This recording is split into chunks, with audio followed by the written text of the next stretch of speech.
teman-teman, perkenalkan nama saya Fani Dwi Kinanti dengan NIM A10112412559. Jadi, pada kesempatan kali ini saya ingin menjelaskan tentang definisi negara kepulauan. Nah, secara sederhana, negara kepulauan adalah negara yang wilayah utamanya terdiri dari satu atau lebih kepulauan, yaitu kelompok pulau yang saling berhubungan dan mungkin mencakup pulau-pulau lain. Dalam konteks ini, laut berfungsi sebagai komponen utama yang menghubungkan pulau-pulau, bukan secara geografis. Untuk definisi lebih formal, paragraf tersebut merujuk pada pasal 46 Konvensi Perikatan Bangsa-Bangsa tentang Hukum Laut atau UNCLOS 1982. Pada pasal ini mendefinisikan archipelagic state sebagai a state constituted wholly by one or more archipelages and might include other islands. Tujuan dari definisi ini adalah untuk mengakomodasi geografi unik negara-negara seperti Indonesia, Filipina, dan Fiji yang memiliki ribuan pulau tersebar, memastikan bahwa laut di antara pulau-pulau tersebut tidak dieksploitasi oleh negara lain. Implikasi dan contoh.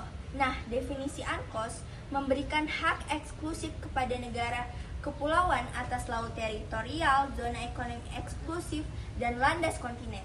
Hal ini menciptakan tantangan unik seperti pengelolaan wilayah yang tersebar dan perlunya investasi besar dalam armada laut dan infrastruktur maritim. Contohnya adalah Indonesia dengan negara kepulauan terbesar di dunia dengan lebih dari 17.504 pulau dan zona ekonomi eksklusif sekitar 6,4 juta kilometer. Filipina memiliki 7.641 pulau dan negara lain termasuk Fiji, Jepang, dan Maladewa. Halo, perkenalkan nama aku Farwandia dengan NIM A1011120. Di sini aku akan menjelaskan tentang karakteristik negara kepulauan. Nah, karakteristik negara kepulauan itu bisa dilihat dari geografi dan lingkungan, ekonomi, sosial, dan budayanya, dan politik dan internasionalnya. Untuk geografi dan lingkungan itu kita bisa melihatnya dari kepulauan yang luas, rentan terhadap bencana alam, keberagaman ekosistem. Lalu ekonominya itu bergantung pada sektor maritim, perdagangan dan transportasi laut, potensi energi terbarukan. Lalu untuk sosial dan budayanya itu kita bisa lihat dari keragaman etnis dan budayanya, urbanisasi dan migrasi, kesehatan dan pendidikan terbatas. Untuk politik dan internasionalnya, kita bisa lihat dari kontrol kolonial, hubungan internasional, dan kebijakan lingkungan. Terima kasih. Assalamualaikum warahmatullahi wabarakatuh. Perkenalkan nama saya Andi Fadil Yana Sultan dengan NIM A101111256. Yang sini saya akan menjelaskan tentang contoh negara kepulauan terbesar di dunia. Yang saya ambil adalah 9 negara. Yang pertama ialah Indonesia dengan luas wilayah 1.904.569 km dan jumlah penduduknya ialah 20 juta jiwa pada tahun 2020. Garis pantainya ialah 54.716 km dengan lokasinya di Asia Tenggara. Kedua ada Madagaskar dengan luas wilayah 587.041 km dengan jumlah penduduk 30.693.774 jiwa dengan garis pantai yang Madagaskar miliki ialah 4.826 km dan Madagaskar ini berlokasi di Afrika Timur. Kemudian ada Papua Nugini dengan luas wilayah 462.840 km dengan jumlah penduduk 10.423.802 jiwa dengan garis pantai 5.192 km dengan lokasinya di Oseania. Yang berikutnya ada Filipina dengan luas wilayah 300.000 km dengan jumlah penduduk 118.237.190 jiwa dengan garis pantai 36.289 km dengan berlokasi di Asia Tenggara. Kemudian ada Jepang dengan luas wilayah 377.915 km dengan jumlah penduduk 122.955.532 jiwa dengan garis pantai 29.751 km dan bertempat lokasi di Asia Timur. Kemudian ada Selandia Baru dengan luas wilayah km dengan jumlah penduduk 5.559.330 jiwa dengan garis pantai 15.134 km. Lokasinya di Oseania. Kemudian ada Britania Raya, Inggris. Dilanjutkan dengan Britania Raya, Inggris dengan luas wilayah 242.900 km dan berjumlah penduduk di Britania Raya ialah 70 juta jiwa dengan garis pantai 12.429 km dengan berlokasi di Eropa. Kemudian ada Kuba dengan luas wilayahnya yang 110.861 km dengan jumlah penduduk 11.8.112 jiwa dengan garis pantai 5.746 km dan berlokasinya di Karibia. Dan yang terakhir yaitu Sri Lanka memiliki luas wilayah yaitu 65.610 km. Dengan Sri Lanka yaitu memiliki luas wilayah 65.610 km dengan jumlah penduduk 22.156.000 jiwa dengan garis pantai 1.340 km dengan berlokasi di Asia Selatan. Sekian penjelasan saya mengenai contoh negara kepulauan terbesar di dunia. Terima kasih. Wassalamualaikum warahmatullahi wabarakatuh.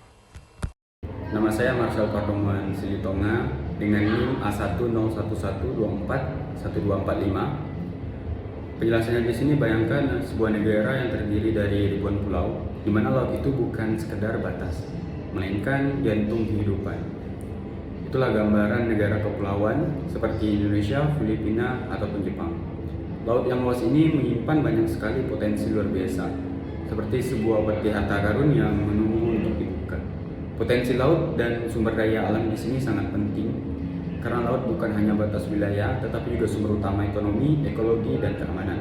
Laut di sini dapat kita definisikan sebagai rumah yang besar, di mana ia meliputi ZEE, di mana zona ekonomi eksklusif ini berpotensi yang merupakan potensi laut, segala kemungkinan dan kekayaan yang terdapat di wilayah laut yang dapat dimanfaatkan untuk kegiatan ekonomi, sosial, dan ekologis. Terima kasih. Kita lanjut ke perlindungan dan kedaulatan maritim. Sebelumnya kita itu harus mengetahui apa itu perlindungan dan kedaulatan maritim. Nah, perlindungan maritim itu sendiri merupakan bagian integral dari kedaulatan maritim yang memastikan bahwa pengelolaan, keamanan, serta keberlanjutan wilayahnya dapat terjaga demi kepentingan nasional. Nah, dasar hukumnya yang saya ambil itu terdapat dalam UNCLOS atau biasa kita sebut itu sebagai United Nations Convention on the Law of the Sea 1982. Jadi UNCLOS ini merupakan kerangka hukum utama yang mengatur hak kedaulatan hak kelautan negara-negara di dunia. Nah, termasuk kedaulatan, zona ekonomi eksklusif atau ZEE, terus ada hak atas kapal serta perlindungan lingkungan laut. Nah, dari perlindungan maritim itu pasti perlunya upaya untuk perlindungan maritim tersebut. Nah, di dalam upaya ini, pemerintah ini mempunyai wewenang untuk menetapkan kebijakan dan regulasi yang ketat untuk perlindungan lingkungan maritim, termasuk pengesahan peraturan perlindungan lingkungan maritim yang selaras dengan ketentuan internasional seperti Konvensi IMO atau OPRC 1990. Nah, dari upaya perlindungan maritim tersebut, pastinya ada lembaga-lembaga yang berwenang untuk mengatur itu semua. Kita contoh saja seperti negara Indonesia. Indonesia itu mempunyai lembaga yang berwenang di kelautan. Jadi itu seperti Bakamla RI atau Badan Keamanan Laut Republik Indonesia. Nah, fungsi utamanya itu untuk melakukan patroli keamanan dan keselamatan di wilayah perairan dan yurisdiksi maritim Indonesia dan mencegah dan menanggulangi pelanggaran hukum seperti illegal fishing atau penyeludupan serta pelanggaran aturan maritim lainnya. Untuk berkaca di internasional, kita itu pastinya mempunyai IMO atau International Maritime Organization. Nah, jadi badan ini khusus untuk perserikatan bangsa-bangsa yang bertugas mengatur keselamatan, pelayaran, keamanan maritim, dan perlindungan lingkungan laut dari akibat aktivitas pelayaran. Stop. 3. Oke, kita beralih ke hak-hak kedaulatan maritim. Nah, hak-hak kedaulatan maritim ini pastinya tergantung dari wilayah yurisdiksinya sendiri. Contoh saja itu seperti perairan pedalaman atau kita biasa sebut itu internal waters. Nah, jadi internal water ini terletak di sisi darat garis pangkal laut teritorial seperti muara sungai, teluk, atau alur laut antar pulau. Nah, jadi di zona ini negara itu pastinya mempunyai hak kedaulatan penuh tanpa hak lintas damai bagi kapal asing. Nah, semua kegiatan di perairan ini pastinya diatur secara ketat oleh negara. Yang kedua itu ada perairan kepulauan. Nah, perairan kepulauan ini merupakan laut yang melindungi pulau-pulau utama seperti di Indonesia yang dihubungkan dengan garis pangkal kepulauan. Nah, kedaulatan sebuah negara ini atas wilayah ini pastinya juga penuh. Tetapi pasti ada hak lintas damai bagi kapal asing berdasarkan prinsip innocent passage. Berbeda dengan perairan pedalaman yang tidak memberi hak lintas damai bagi kapal asing. Yang ketiga ada laut teritorial. Nah, laut teritorial ini berjarak sekitar 12 mil laut yang diukur dari garis pangkal. Nah, dalam zona ini pastinya negara itu mempunyai hak penuh atas laut, dasar laut, terus ada udara di atasnya serta sumber daya alamnya, dan mengatur serta kewajiban pihak asing yang melewati wilayah tersebut. Yang keempat ada zona tambahan. Jadi zona tambahan ini merupakan wilayah laut selebar 24 mil laut dari garis pangkal laut teritorial. Nah, negara ini memiliki hak pengawasan dan penegakan hukum terbatas untuk pencegahan pelanggaran aturan seperti bea cukai atau imigrasi atau fiskal. Yang terakhir itu ada zona ekonomi eksklusif. Seperti yang kita tahu itu biasa kita sebut ZEE. Nah, ZEE ini terletak 200 mil laut dari garis pangkal, yang dimana negara ini pastinya memiliki hak eksklusif seperti eksplorasi, pemanfaatan, konservasi, serta pengelolaan sumber daya alam baik di air ataupun dasar laut maupun sumber dari di bawah dasar laut itu sendiri. Tetapi pastinya ini bukan kedaulatan penuh seperti laut teritorial. Sekian, kita lanjut ke materi berikutnya.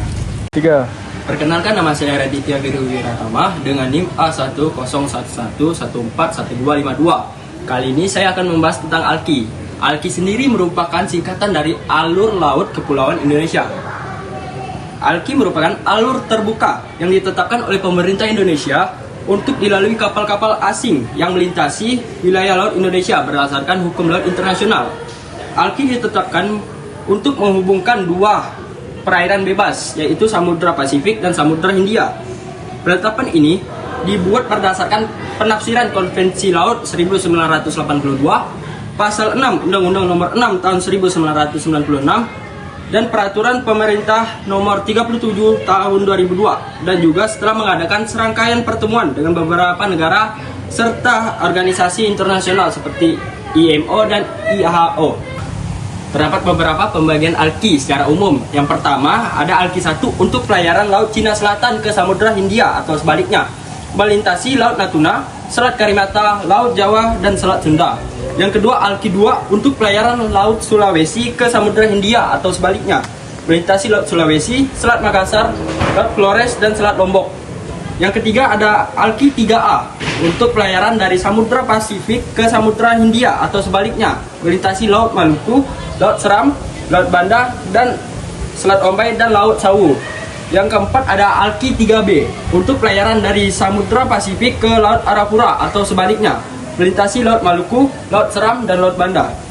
Yang kelima ada ALKI 3C untuk pelayaran dari Samudra Pasifik ke Laut Arafura atau sebaliknya, melintasi Laut Maluku, Laut Seram, dan Laut Banda. Yang keenam ada ALKI 3D untuk pelayaran dari Samudra Pasifik ke Samudra Hindia atau sebaliknya, melintasi Laut Maluku, Laut Seram, Laut Banda, Selat Ombay, dan Laut Sawu. Dan yang terakhir ada ALKI 3E, jalur penghubung Laut Sawu, Laut Timor, Laut Arafura, dan Laut Sulawesi melalui Laut Banda, Laut Seram, dan Laut Maluku. Saat melintasi ALKI, ada kewajiban yang harus dipatuhi bagi kapal dan pesawat udara asing. Yang pertama adalah harus melintas secara langsung, cepat, dan tidak terhalang. Yang kedua adalah tidak boleh menyimpang lebih dari 25 mil laut dari garis sumbu dan tidak mendekati pantai kurang dari 10% jarak antar pulau. Yang ketiga, dilarang mengecam atau menggunakan kekerasan terhadap kedaulatan Indonesia.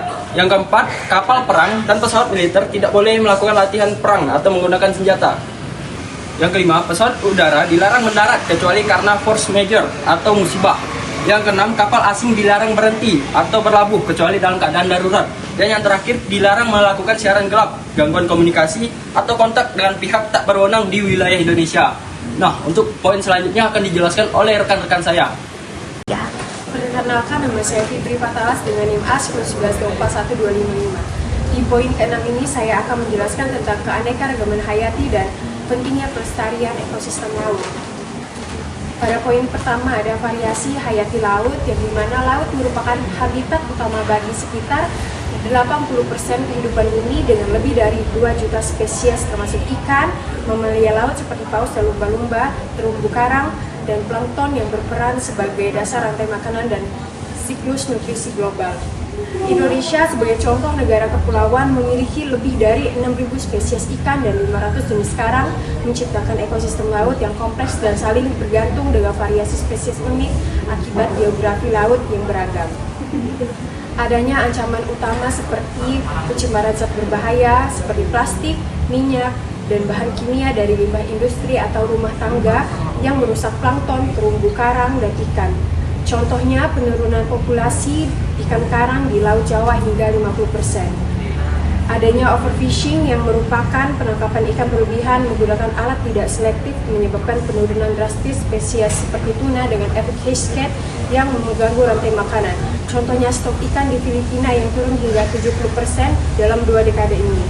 Adanya perubahan iklim, pemanasan air laut, dan asidifikasi menyebabkan pemutihan dan ancaman kepunahan 20-30% spesies laut. Contohnya 50% karang di Great Barrier Reef Australia memutih dalam dekade terakhir. Selanjutnya, pentingnya pelestarian ekosistem laut. Dalam aspek ekonomi, laut sebagai sumber pangan utama dan tenaga kerja, sektor perikanan berkontribusi 3% terhadap PDB Indonesia dengan pelestarian mencegah kerugian ekonomi miliaran dolar akibat degradasi habitat dan penurunan ekspor. Dalam keamanan dan regulasi iklim, terumbu karang dan mangrove melindungi pantai dari erosi, badai, dan tsunami. Laut menyerap 25% emisi karbon dioksida global, membantu mengatur iklim dan mencegah pemanasan berlebih. Dalam strategi pelestarian pembentukan zona konservasi laut, penerapan perikanan berkelanjutan dengan kota tanggapan pengurangan polusi melalui regulasi dan kolaborasi regional seperti ASEAN Marine Biodiversity untuk pemantauan dan penegakan hukum.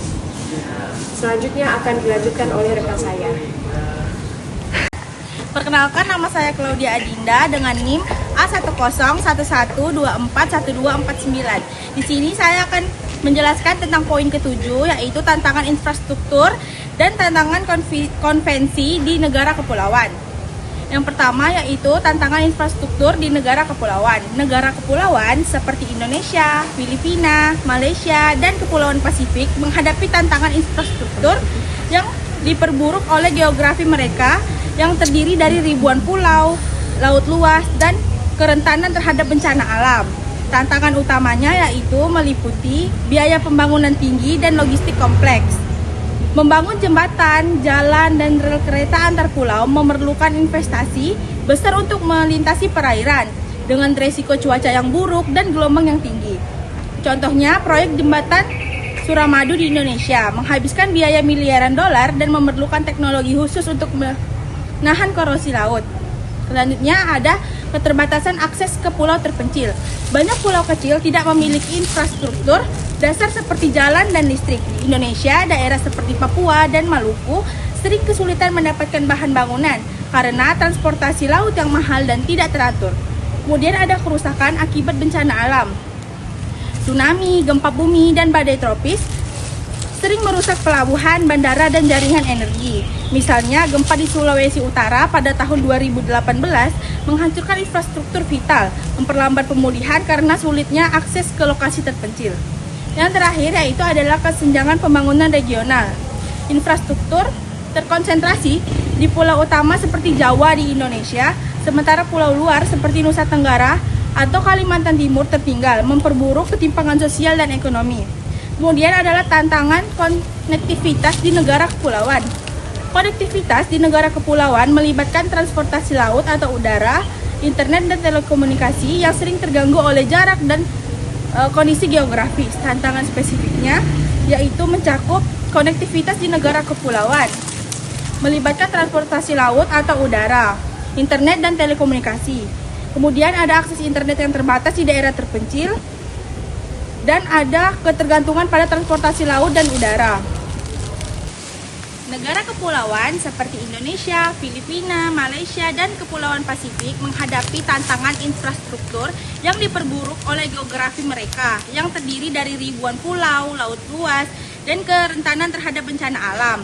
Tantangan utamanya yaitu meliputi biaya pembangunan tinggi dan logistik kompleks. Membangun jembatan, jalan, atau rel kereta antar pulau memerlukan investasi besar untuk melintasi perairan.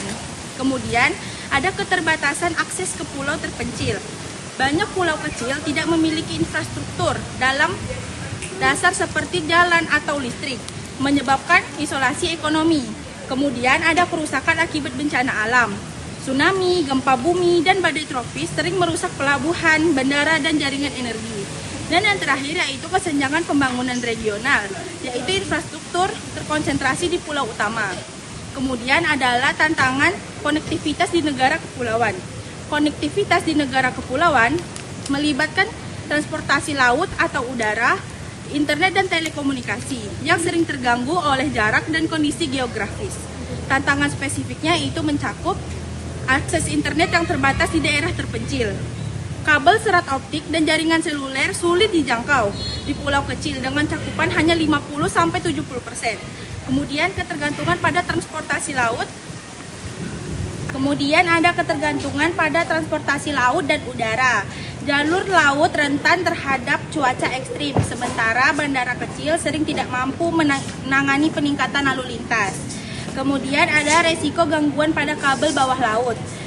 Banyak konektivitas digital bergantung pada kabel bawah laut yang rentan terhadap kerusakan oleh gempa atau aktivitas manusia, seperti penangkapan ikan. Dan terakhir yaitu dampak geopolitik dan keamanan. Negara kepulauan sering menjadi titik strategis dengan risiko konflik maritim atau cyber attack pada jaringan telekomunikasi. Sekian dari saya dan dilanjutkan oleh rekan saya. Perkenalkan, saya Destiana dengan NIM A 1011241257 yang akan membahas tentang tantangan lingkungan negara kepulauan dan dampak perubahan iklim. Tantangan lingkungan negara kepulauan yang pertama ada kerentanan ekosistem pesisir seperti terumbu karang dan hutan bakau terhadap polusi, penangkapan ikan berlebihan, degradasi tanah dan urbanisasi. Yang kedua, penipisan sumber daya perikanan dan pengurangan keanekaragaman hasil hayati yang mengancam mata pencarian masyarakat pesisir. Yang ketiga, polusi udara tawar dan polusi plastik yang merusak kondisi lingkungan pulau-pulau kecil. Dampak perubahan iklim yang pertama, peningkatan permukaan air laut yang mengancam tenggelamnya pulau-pulau kecil dan erosi pantai. Yang kedua, perubahan pola curah hujan yang menyebabkan banjir dan kekeringan berdampak pada pertanian dan sumber penghidupan. Ketiga, meningkatnya frekuensi bencana alam seperti badai tropis dan kebakaran hutan. Nama saya Asyika Binam dengan NIM A 1011241251. Saya akan menjelaskan tentang peran negara kepulauan di kancah internasional. Negara kepulauan berperan penting di kancah internasional melalui pengelolaan laut luas berdasarkan UNCLOS 1982, termasuk ZEE untuk sumber daya dan perdagangan global. Mereka aktif dalam diplomasi seperti Indonesia di ASEAN dan di PBB, serta menghadapi sengketa wilayah seperti Laut Cina Selatan. Dalam isu global, negara kepulauan menjaga keamanan maritim, memimpin advokasi lingkungan di forum seperti COP, dan mendorong kerjasama ekonomi Asia Eropa. Namun, mereka menghadapi tantangan berupa konflik maritim, pencemaran, overfishing, dan ketergantungan pada bantuan internasional. Nah, baik teman-teman, perkenalkan nama saya Alfredo Manuel Tabarat dengan NIM A1011241253. Nah, di sini kita masuk ke studi kasus. Nah, studi kasus yang kami ambil di sini adalah studi kasus mengenai kapal riset Tiongkok Xiang Yanghong 03 yang melintas secara ilegal di Alki 1. Nah, di sini saya akan menjelaskan mulai dari kronologinya, teman-teman. Nah, kasus ini terjadi pada awal bulan Januari di tahun 2021 ketika kapal riset milik pemerintah Tiongkok bernama Xiangyang Hong 03 itu terdeteksi melintas di wilayah perairan Indonesia. Itu tepatnya di perairan Alki 1. Nah, jalur ini membentang dari Laut Natuna Utara, melewati Selat Karimata, melewati Laut Jawa, lalu berakhir di Selat Sunda.